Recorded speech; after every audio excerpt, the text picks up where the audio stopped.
ঢাকা 17 আসন এমন একটা আসন যেটা বাংলাদেশের মধ্যে এখন 1 নম্বর আসন হিসেবে এটা পরিচিতি আছে।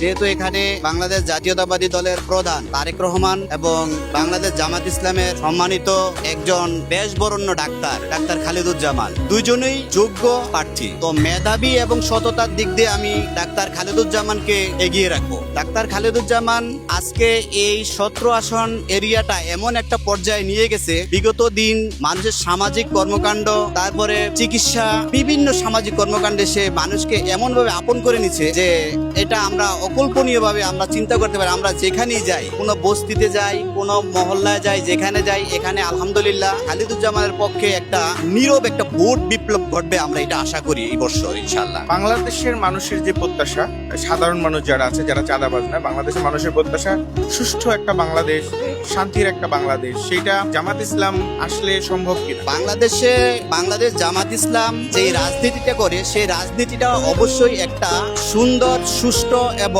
এই রাজনীতিটা একটা ন্যায় এবং ইনসাফের রাজনীতি বাংলাদেশ জামাত ইসলাম করে। আর এই ন্যায় এবং ইনসাফ প্রতিষ্ঠা করাই বাংলাদেশ জামাত ইসলামের একমাত্র লক্ষ্য এবং উদ্দেশ্য। ইনশাল্লাহ আশা করি বাংলাদেশ জামাত ইসলাম যেই সমস্ত প্রতিষ্ঠানগুলা, যেই সমস্ত জায়গায় তারা ইনভলভ আছে, ওই ইনভলভ গুলা জায়গাগুলা তারা যেইভাবে কনভার্ট করে তারা দুর্নীতি মুক্ত এবং ভালোভাবে পরিচালনা করতেছে, আশা করা যায় তাদের যেই অ্যাক্টিভিটিস, তাদের যেই মেধা, যোগ্যতা, এটা দিয়ে বাংলাদেশকে একটা সুন্দর এবং সাবলীল বাংলাদেশ গড়তে কোনো সমস্যা হওয়ার কথা না, ইনশাল্লাহ পারবে।